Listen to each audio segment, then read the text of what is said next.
Today I'm finally giving you guys a little tour of my garden.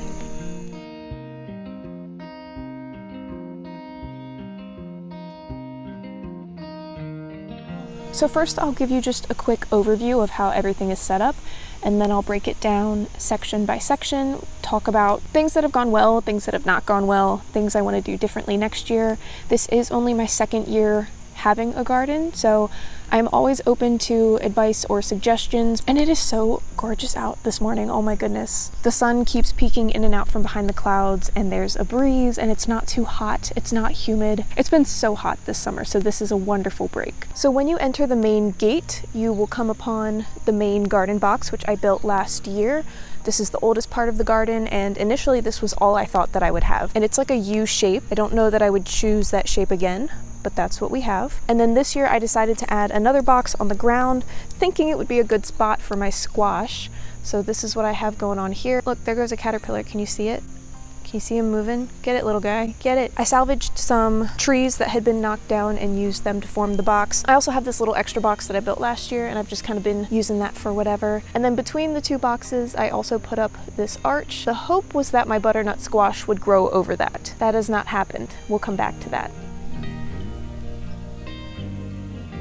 Of course, my neighbor decides to mow his lawn on the exact day and time that I need to film this. Almost the entire left side of the main raised box is my tomato plants. They have not been doing very well. I have 2 beefsteak tomato plants, 2 big red plants. I think I had a third big red plant that unfortunately got destroyed by some really intense hail that we had a couple months ago. All the plants took quite a bit of damage, but that one just totally got lopped off. The top of it just got completely lopped off. I have 1 grape tomato plant and 1 cherry tomato plant. I get the 2 mixed up, but I know that I have 1 of each. And those 2 have been doing well, especially I can't remember if it's grape or tomato, but the one that's smaller and rounder. And those are my favorite snacking tomato. They're so good. So thankfully that 1 plant has been doing really well. It's been, oh my goodness, there's a butterfly. Oh, please come into the frame, please. Please come this way. It would be magical if you did.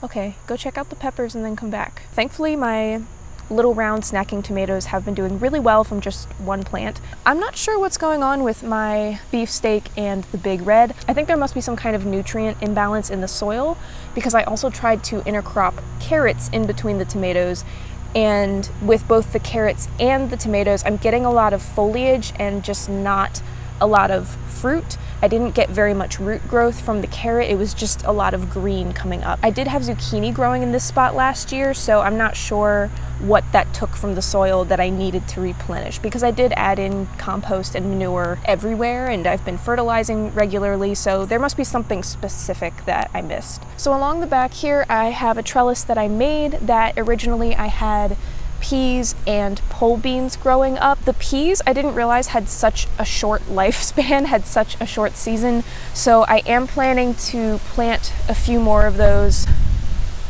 Should I wait for the wind? I can't wait for the wind. So I am planning to plant more peas to hopefully do a fall harvest. I'm a little bit behind, but it stays warm here through October, so I think we should be okay. Pole beans, as you can see, I already took out. I decided to grow those and bush beans, which are right behind me here, to kind of compare them and see which one I like more. I just really don't like the pole beans, the way that their texture was and the way that they feel. The plant itself is beautiful. I love the way that it vines. It just looks so lovely. Unfortunately, it does attract Japanese beetles, which are just an absolute menace in the garden. So I won't be growing those next year, as beautiful as they were. And then, like I said, I do have bush beans behind me. I'm kind of entirely blocking them with my body, but I can't be bothered to move. And those actually taste really good. I really like those. Unfortunately, those don't produce a lot per plant. I only planted 6 of them this year. So next year I definitely want to do a bunch more of those. Oh, did you see that? And then behind me, along the back of the U-shaped box off to the right, I have this kind of teepee-shaped trellis that I built for my cucumber plants. These have been going crazy this year. I have 6 cucumber plants and we're just drowning in cucumbers. And initially I had been pruning the extra little vines as the main stem grew up. But now that we're getting closer to the end of the season, I might just top off the main vine and let it do its thing and see where that goes. I know that ideally I should be training the plant to just send its energy into those last few fruits that it has on the main vine, but I don't know, it's all an experiment. I'm just kind of letting it do what it wants now at this point. And then underneath, I did stick in some lettuce maybe a month ago. This is supposedly a hot weather tolerant lettuce that my mother gave me. I haven't tasted any of it yet, so we're just gonna see how that goes, see how it grows, see if we like it. I don't know that I'm gonna keep the cucumbers on this trellis.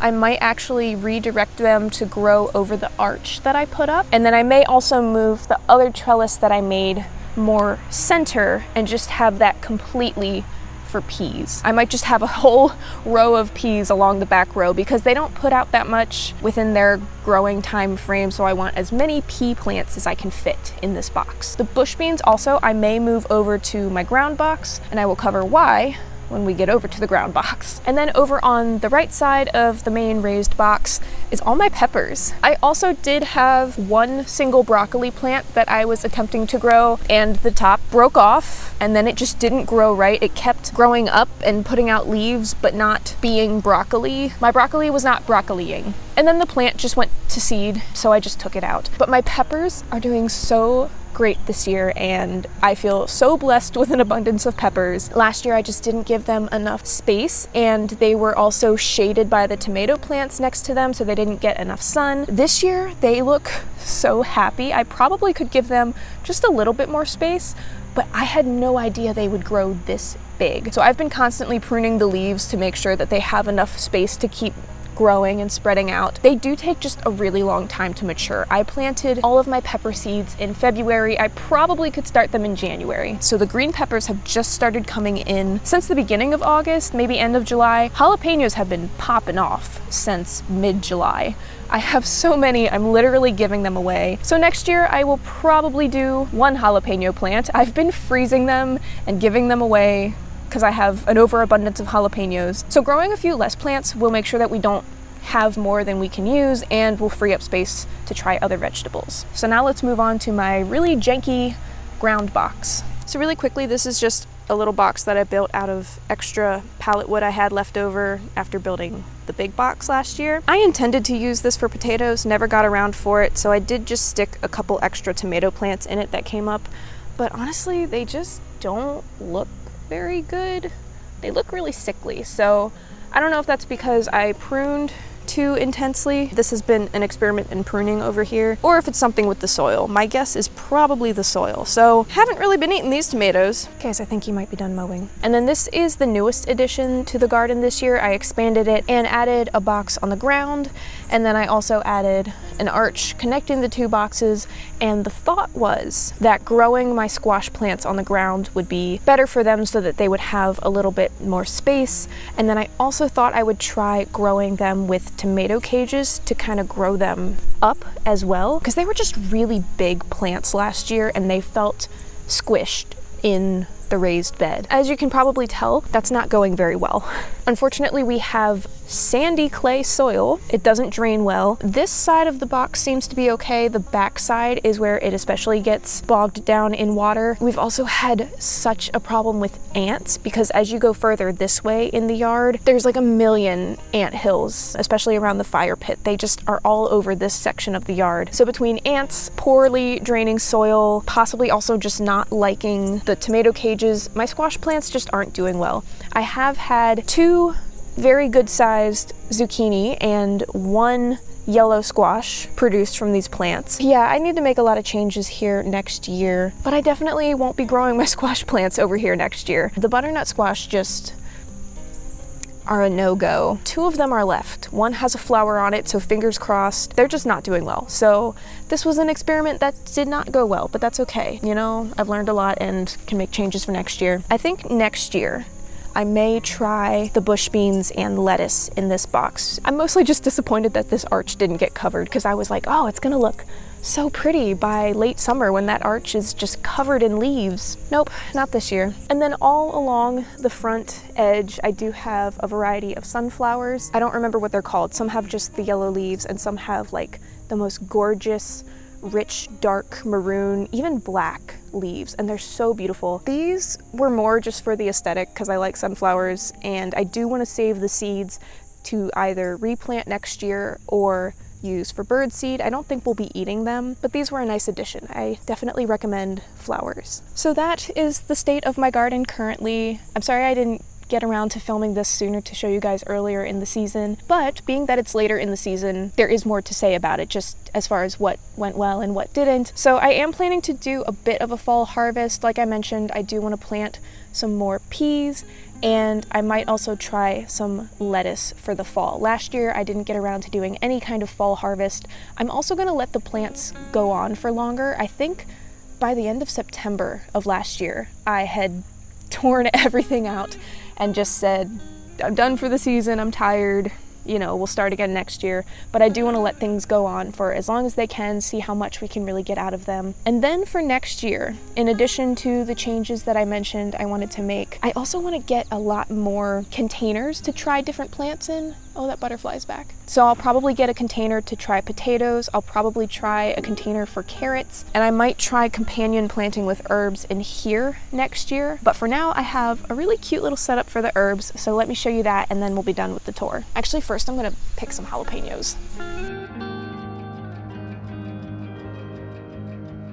And over here is my little herb garden. Now, I did not grow these from seed, I bought these as plants from a local nursery, and I did get a really late start buying them. Didn't end up getting them until around the end of June, but I just knew that I wanted to start having our own herbs to harvest this year, and I'm very pleased with this little setup. I think it is so cute. Hopefully this will maintain itself well. We also have some drainage and runoff issues over here, which is why I have it set up the way that I do, with the bricks up top to stop some of the water coming this way, and then the rocks forming a circle around each plant. Now these I actually brought up from the creek. That was a lot of work, but I definitely think it was well worth it because we've had some really intense rainstorms since I put these rocks in, and it's done a pretty good job of holding the dirt in place. And then the mulch as well has been very helpful to keep the weeds down, because this was looking really scruffy for a while. When we first bought the plants, you know, I really just needed to get them in the ground as quick as possible, so I did that, and then within a week or two it was looking really scruffy out here. So I'm quite pleased with the way that this setup is turning out, and most of the plants are doing well except for 2 or 3 of them. I don't know what's going on with dill here. Dill is kind of bolting, and then cilantro and sage I think are dead. I'm probably gonna have to repurchase those next year, but the other ones seem to be doing well. So that is my garden as it stands this year. Thanks for watching, and I'll see you next time.